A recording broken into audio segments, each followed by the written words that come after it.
Today we're going to begin with part one of four related to basically qualitative research, analyzing themes.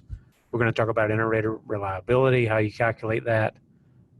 We'll go through some examples and kind of start to get into the actual concepts and theories related to the research process, especially qualitative research. And so, right off the top, let's talk about qualitative research. It's definitely been around a long time. You guys have been doing this on your own for a long time. You've been collecting data and you didn't even know it. Sometimes it can appear to be quantitative, which is numbers driven, but it's very interesting. It's very needed. You guys did this when you started asking people, hey, is this movie any good when you were a kid? Well, some people said it was good. Some people said it was bad. And then you come down to a decision and you decide whether you're going to spend your money based on what everybody else's opinions were. Well, you basically did qualitative research because you're basically taking the subjective information from everybody else to come up with some kind of way to make a decision. And that's essentially all qualitative research is. It's gets a lot deeper. It's can be much more involved, but when you whittle it down, it's taking information, taking observations so that you can make an informed decision. And so when we get long transcripts, when we interview people and they tell us things and we interview multiple people, we can get pages and pages and pages of text. And for any of you who have assisted someone with their iterator reliability coding, you know how difficult this can be. If you haven't done that, don't worry, we're all going to get to do that soon.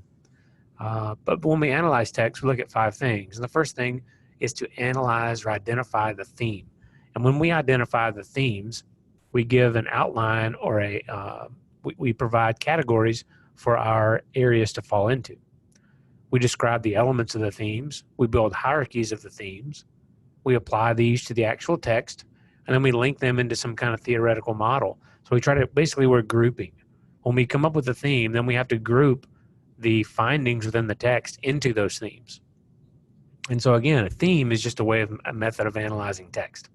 Sometimes we call this coding. I've talked about iterator reliability coding already. That's essentially what we've done is we've basically come out with certain themes or certain codes or groups that we want to tease out of this transcript. And once we get that information, we categorize it and we come up with the number of times people mentioned it. We may talk about the types of ways people mentioned a certain thing, but definitely it allows us to group the data. Now, Oppler in 1945, he said that themes are only visible through the manifestation of expressions in data. Expressions are meaningless without some reference to the themes. And so what this does is it gives us an opportunity, if we're asking everyone what their opinion is of the new music in pregame. Well, some people enjoy it, some people do not. So you may want to have those who are positive, those who are negative, those who are indifferent. And then once you break those down, you may take the ones that are negative and you may take all three, both positive, negative, and indifferent, and break those down by demographics. And so you look at age ranges, and then you look at within those demographics, what is the donation level? Because if you're making people mad who are giving the most money and who are attending the game more, you might want to change your pregame music. If the people who are complaining are the ones who do not donate and who rarely attend the game, then don't worry about those complaints. You just wash those away. Some expressions of a theme are obvious and culturally agreed upon, while others are more subtle or symbolic. And again, this will be very apparent as you read examples, article examples, as you find your own examples, as you begin to put your study together. And then cultural systems comprise sets of interrelated themes. And we'll get into some specifics on that later on. But just remember that each culture is different, and certain phrases, certain groups, certain symbols, have very different meanings depending upon where you are in the country or in the world. Now, the importance of any theme or any code is related to how often it appears, how pervasive it is across different types of cultural ideas and practices, the reaction of people when that theme is violated.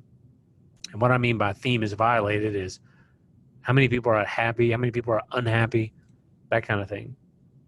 And then the degree to which the number, the force, whatever of that expression is controlled by a specific context. So how can we limit or control what we're actually trying to measure? And so there are things to look for. There are 8 observational techniques that I'm going to bring out today. One is repetition. When things happen over and over and over again, it's definitely consistent. You may have 10 people tell the same story. All 10 people's version of what happened are very different, but there are some consistencies, or there are some consistent themes that come out. We hear this all the time when there's an accident and there are maybe 10 witnesses, and we interview all 10 witnesses, and all 10 witnesses have a different version of what happened, but there are certain nodes, there are certain consistent things that happen at the same time in every single person's story. And so those are the things that you want to draw on. People will oftentimes forget exactly what time it was. They'll forget who did what first. But when they hear noises, when they have smells, when they hear screams, a lot of times those consistent things, because they're so impactful to them, they're so abnormal in their daily life, they may notice those, and those are the things that repeat. And again, you get those 10 people and you look at their stories and those consistencies really jump out at you. Again, the same thing with categories.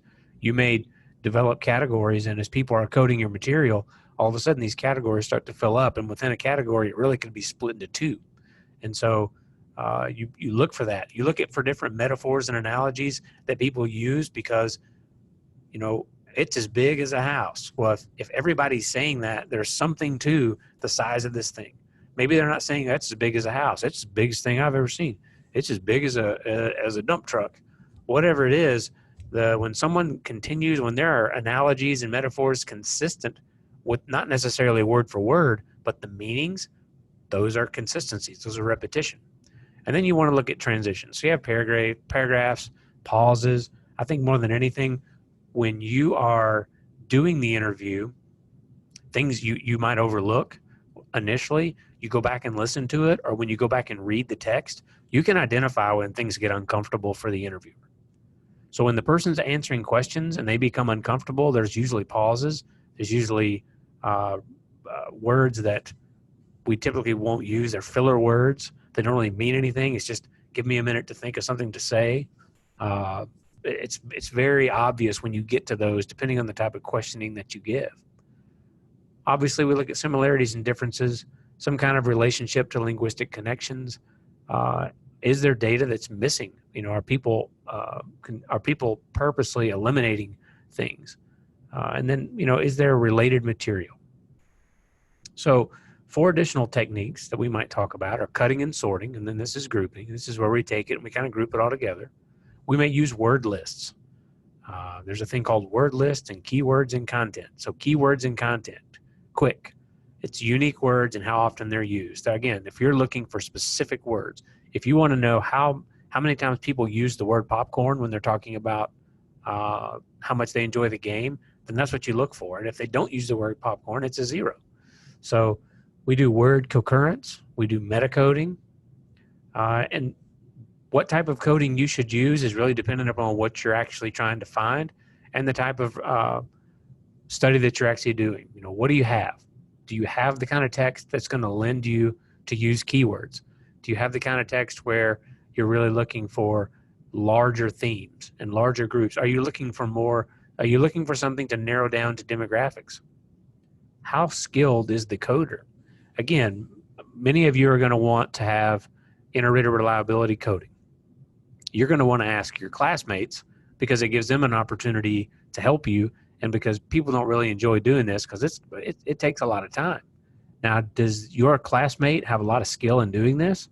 Maybe not, but doesn't mean that they're going to do a bad job. How much time do you have?